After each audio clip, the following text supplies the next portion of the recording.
Paname, qu'on appelle Saint-Denis. On prend la ligne D du RER et R dans les rues sévères, une ville pleine de caractère. On prend la ligne 13 du métro et au McDo, dans les restaurants pleine de bonne go et profonde. Si t'aimes voyager, tu prends le tramway, tu vas au marché. Une heure, tu traverseras Alger et Tanger. Tu verras des Lugos, des Roms, et puis je t'emmènerai à Lisbonne. Il y a deux pas de New Delhi et de Karachi, t'as vu, j'ai révisé ma géographie. Je t'emmènerai bouffer du Mafou, Bamako, si tu préfères, on ira juste derrière, manger une crêpe comme ça sans Quimper, une Saint-Hubert, Finistère. En passant par Tizi Ouzou, on ira aux Antilles. Où il y a des plages froides. La politique mise en œuvre par les élus de Saint-Denis a-t-elle pour objectif de favoriser l'accueil des populations plus démunies, plus promptes à voter communiste? Il y a quelques années, Stéphane Peu, l'adjoint au maire, avait déclaré dans un hebdomadaire français qu'avec 5000 foyers bobos de plus dans la ville, son parti perdrait le pouvoir. Il a par la suite démenti avoir tenu ses propos. Mais à Saint-Denis, le taux de pauvreté est aujourd'hui 2 fois plus élevé que la moyenne nationale. Et paradoxalement, la création du quartier d'affaires dans le sud de la ville n'y a rien changé. Rares sont les habitants de Saint-Denis à être embauchés dans ces entreprises. Chaque jour, deux mondes se côtoient sans jamais se rencontrer.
Regardez M6 Info. Devant ce groupe scolaire de Saint-Denis, c'est devenu un rituel dont se passeraient bien ses parents d'élèves. Allez, allez, on vous attend! Lâchez pour vos enfants! Allez, allez, on vous attend! Des pères et des mères qui se tiennent par la main devant les grilles après avoir déposé leurs enfants à l'école. Et ce matin, il y en a... 60! Ouais! Ses parents tentent de protéger symboliquement l'école maternelle et les 2 écoles élémentaires du trafic qui sévit au cœur de ce quartier et qui s'intensifie depuis 2 ans. Ici, nous, on a droit à des dealers qui, avec tous leurs produits, au vu et au su de tout le monde. Nos enfants voient ça au quotidien. Ce groupe scolaire est pris en étau entre 2 points de deal qui se situent à vol d'oiseau à moins de 100 mètres de chaque côté du groupe scolaire. Et la goutte d'eau pour ses parents, c'est l'intrusion en mai dernier de trafiquants dans l'école, en pleine journée. Ils ont laissé du cannabis derrière eux. Les enfants étaient en classe. Donc en fait, ils passaient par là. Voilà, là. La municipalité nous a rajouté ces grilles là-haut. Ce qui nous a un peu fait rire. Ils ont 18 balais à cet âge-là, c'est souple comme c'est pas permis. Je veux dire, tu passes de là à là sans aucun problème, je pense, quoi. Les parents d'élèves demandent alors à la municipalité des mesures plus significatives. Mais ces prérogatives sont plutôt limitées. On a évidemment demandé à la police municipale de passer très souvent, d'être présente. Et concomitamment, on a lancé des travaux de la clôture. Très vite, l'adjointe à la jeunesse de Saint-Denis est prise à partie par un habitant du quartier. Dites-moi. Les gens, ils veulent du travail. Ouais. Si les gens veulent du travail, Ouais, ouais. Même pour 1 300 €, ils vont travailler tous les matins, ils vont travailler. Ouais. Les gens, ils n'ont pas de travail. Ouais, ouais. C'est pour ça qu'ils font du stup, ils n'ont pas le choix. C'est pour manger, dormir, aller en vacances, tout ça, je ne sais pas si vous comprenez. Moi, j'étais comme eux avant. J'étais comme eux. Le jour où j'ai trouvé du travail, j'ai arrêté. Bon, c'est bien. Tout à fait normal. Pour comprendre le calvaire de ses parents d'élèves, nous avons accompagné Agnès et sa fille de 6 ans sur le chemin du retour de l'école. Pour rentrer chez nous, on peut prendre le chemin piéton qui est plus sympa avec la verdure. Il est souvent fréquenté par les dealers, donc on évite de passer par ici. Sur la route, nous passons devant ce qui ressemble à un point de deal. Là, on voit le jeune, par exemple, qui est passé, qui a mis sa cagoule pour pas être repéré, j'imagine, par les caméras. Et nous sommes à 200 mètres de l'école. Non, ils se cachent pas spécialement. Souvent, ils sont sur la place, ils sont pas cachés. De la balançoire. À Saint-Denis, les échanges drogue-argent se font au grand jour et les cris des guetteurs, incessants, empoisonnent la vie des habitants.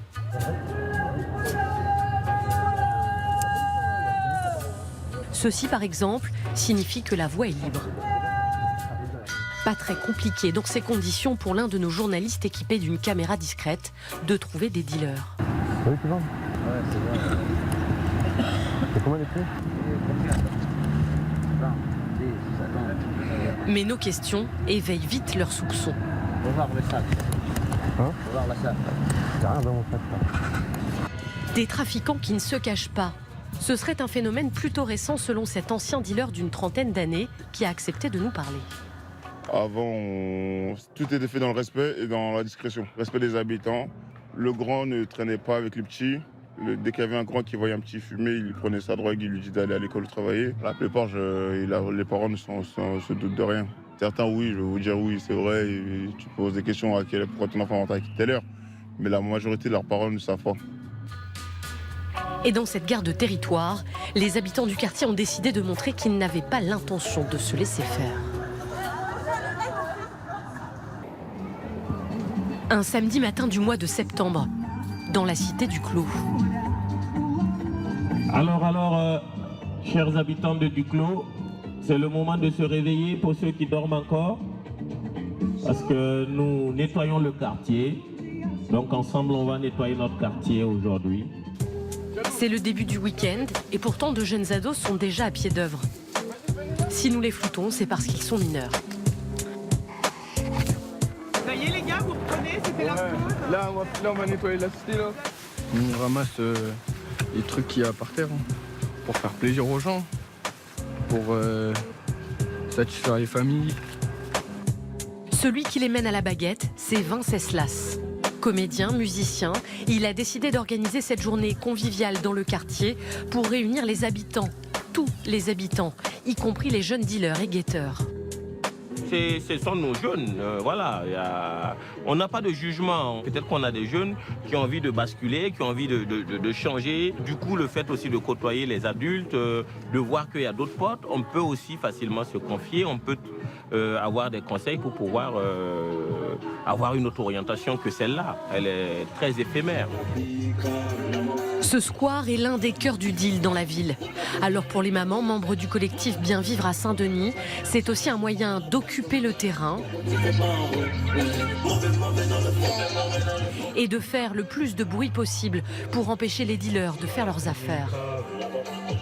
Généralement, quand on se met comme ça à un endroit, on gêne quand même. Et il y a aussi le fait qu'on soit là, ils se mettent de côté, ils attendent juste qu'on parte en fait. Car cette cité, ses habitants y sont attachés. Je ne veux pas partir. Donc je vais tout faire pour que ma vie ici et la vie de mes enfants soit sereine. Non mais les Don Quichotte du 93.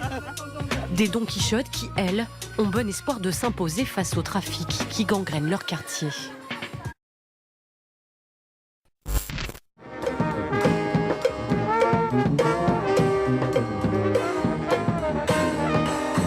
J'ai connu la fête de Saint-Denis dans les années 80.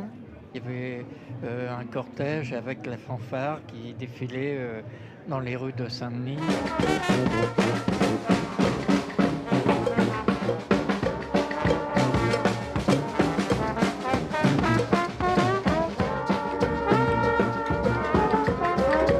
La fête des Saint-Denis, c'est regrouper toutes les différentes nations, les différentes cultures. Nous sommes là aujourd'hui à la fête de Saint-Denis parce que nous voulons faire comme tout le monde. Nous sommes une association qui est à Saint-Denis. Et c'est la fête de Saint-Denis. Chaque année, nous participons à cette fête. Il s'agissait hier soir d'un spectacle devant la basilique. Je trouve que l'idée d'une petite messe solennelle et africaine, je trouve qu'elle était tout à fait à propos.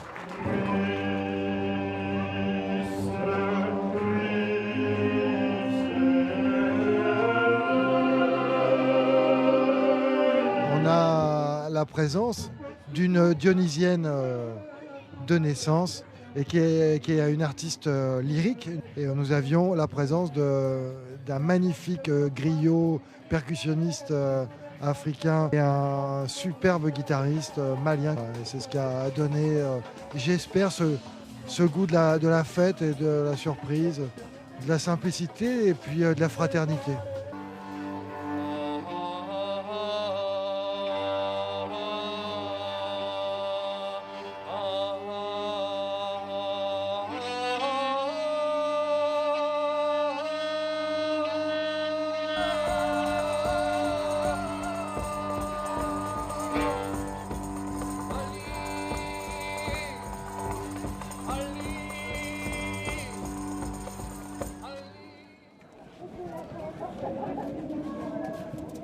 La fête de Saint-Denis, c'est là où on partage avec d'autres associations. Parce que vous savez, Saint-Denis, il est riche avec l'associatif. On a plein de choses. L'histoire de tout. C'est ça. Et c'est là où on rencontre tout le monde.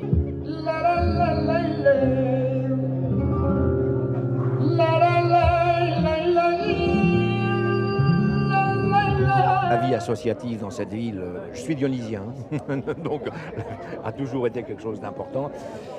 C'est un lieu d'échange, la preuve, de contact. C'est une belle fête, c'est dommage que le temps ne soit pas de la partie. Ça, c'est un moment un peu symbolique.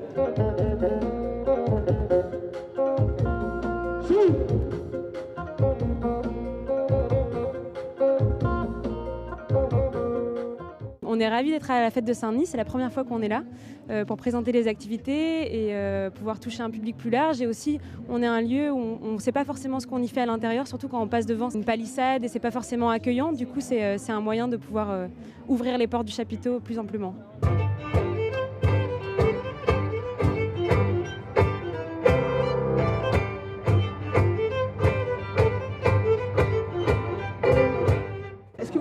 Les droits de l'enfant. Oui. C'est quoi les droits de l'enfant? Les enfants, ils ont besoin d'être libres. Il y aura un droit qui vous plairait d'avoir? La liberté. La liberté. Et l'égalité entre les filles et les garçons. Moi, ce serait l'égalité entre les parents et les enfants. Par exemple, il y a des parents qui disent des trucs très méchants à des enfants. Des enfants, ils ne peuvent pas répondre à des parents. Attention au signal de départ. C'est bon? C'est bon. Allez, poussez! Allez, on y va les pousseurs! Prenez, allez! Junior!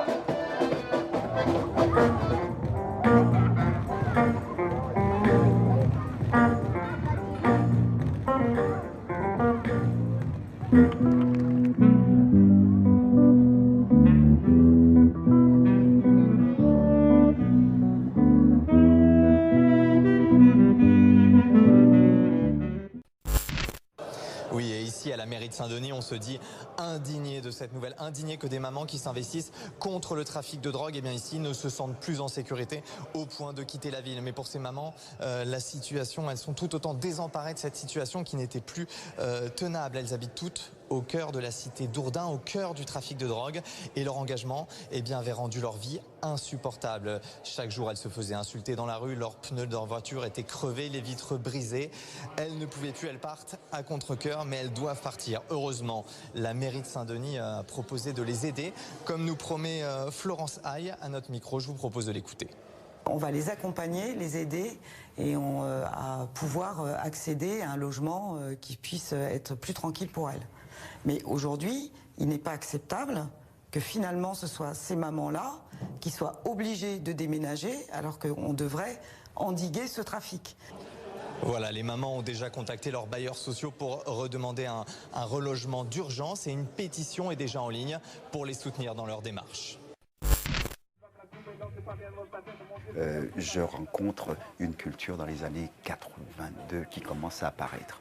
L'élan de ça, c'est que j'étais tout simplement un déraciné, comme pas mal de gens, des Algériens, des Marocains. Cette culture, elle arrive dans ma cité comme une cerise, qui était un gâteau qui pouvait être partagé avec tous les enfants que nous étions.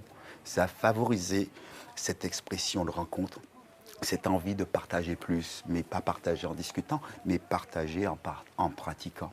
Et de la cité, je rencontre dans les années 83, septembre 83, j'arrive dans le lieu qui est animé par DJ Chabin, la Grange Aubel. À partir de là, je quittais ma petite commune de Dumi et je me retrouve à traverser les métros. Je rencontre de plus en plus de gens dans le métro et nous descendons à Colonel Fabien. Colonel Fabien, j'arrive devant la boîte, je commence à entendre le son qui gronde dehors et quand je rentre, je me retrouve avec énormément de gens. Toutes les communautés s'y retrouvent. Les musiques de Chabin sont très éclectiques. On passe de la musique soukous, musique caribéenne, de la raga et au fur et à mesure, c'est comme si c'était quelque chose, une folie.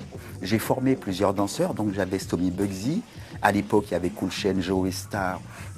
Tu avais les gens de Villiers-le-Bel, des gens de Garges qui viennent du sud, ceux de Little MC, donc le sud et tout. Ils venaient ici, à cette ligne 13. Et cette ligne 13 est devenue ce qu'on appelle le berceau de la culture hip-hop, parce que tous les gens venaient de partout dans cette salle. Donc Saint-Denis, ce qui les attire, c'est parce qu'il y avait un espace où les gens se rencontraient et il y avait du niveau. L'objectif de cette exposition, Mémo, c'est de revenir sur les moments forts du hip-hop à Saint-Denis, des personnalités, des lieux mythiques aussi, des moments cultes dont on voit très rarement les images, soit parce qu'elles sont vieilles ou très bien archivées dans des institutions. Et l'idée, c'est de les ressortir, pouvoir les montrer au grand public, montrer aux jeunes générations que Saint-Denis, il y a tout un patrimoine culturel autour du hip-hop. Plein de moments, parfois même intimistes. À cette époque, moi-même danseur, j'ai pu filmer ces moments. Je propose sur les écrans de l'exposition des rushs bruts. Donc c'est dans cette salle de la Légion d'honneur que pendant 15 jours, il y a l'exposition Mémo, une rencontre avec Gabin des Actuels, avec Karima, DJ Chabin, et le week-end d'après, un showcase concert avec Landy.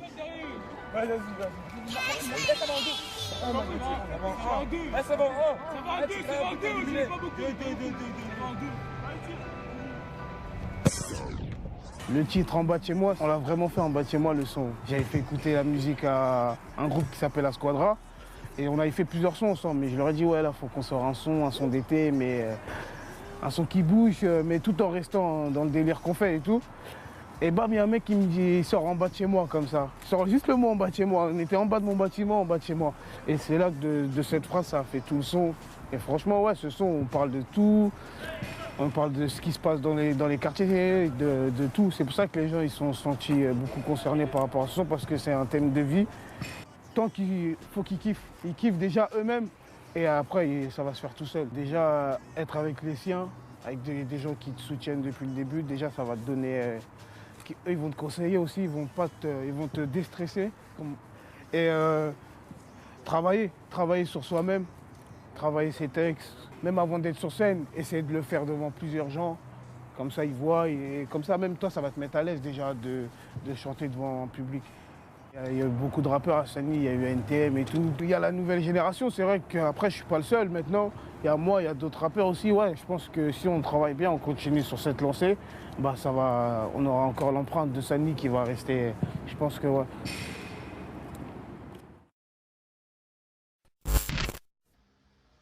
Les tentes s'entassent sur l'avenue du président Wilson, même dans les squares, il y a des baraquements de fortune. Les migrants viennent majoritairement de la Somalie, du Soudan ou encore de l'Afghanistan. Ils sont de plus en plus nombreux à vivre ici dans des conditions dramatiques. On se retrouve effectivement depuis ce novembre 2016 avec des campements qui avoisinent aujourd'hui les 500 personnes. Un gros camp et puis après 3 autres plus petits. Voilà, donc avec une situation sanitaire, sociale et psychologique catastrophique. À quelques mètres du campement des réfugiés, dans ce théâtre, un collectif prépare et distribue des repas tous les mardis soirs. Mais il y a de plus en plus de personnes à nourrir. Cet été en particulier, on a vu que ça réaugmentait. Et pour vous donner une idée, quand on a commencé l'année dernière, on faisait 250 repas fin septembre. Quand on est à la fin août là, de cette année, on s'est aperçu qu'on était déjà à 500 repas. Donc vous comprenez que maintenant on est à 700 repas, et 500 repas qu'on ne distribue que sur l'avenue Wilson. À Saint-Denis, même si la cohabitation entre les riverains et les migrants est pour le moment plutôt calme, cette situation n'est plus tenable. Les associations tirent la sonnette d'alarme et réclament une réaction de l'État avant cet hiver. La municipalité, elle dénonce une différence de traitement avec Paris. On n'a pas les mêmes moyens humains, financiers.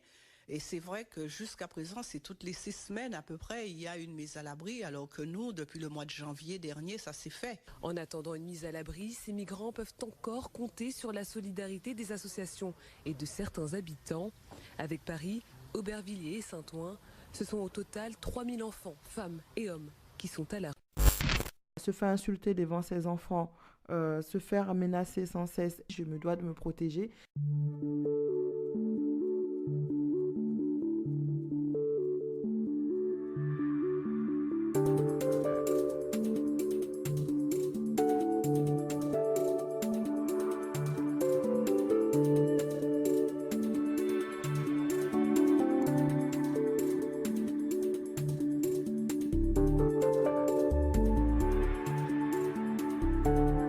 Le matin, quand je sors de chez moi, je suis sereine parce que je sais qu'il n'y a personne.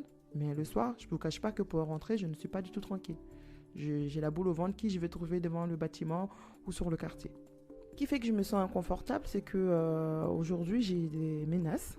J'ai une étiquette de balance, de baveuse. À l'heure actuelle, je ne me sens pas en sécurité dans le quartier dans lequel j'habite. De toute façon, j'ai rien à gagner à rester là, si ce n'est que la situation s'envenime. Se faire insulter devant ses enfants, se faire menacer sans cesse, je me dois de me protéger. On s'engage à être aux côtés de ces mamans-là, d'aujourd'hui à la fin, et nous allons de toute façon interpeller les bailleurs, et nous prenons nos responsabilités. S'il nous faut proposer des logements, nous mobiliserons notre contingent municipal.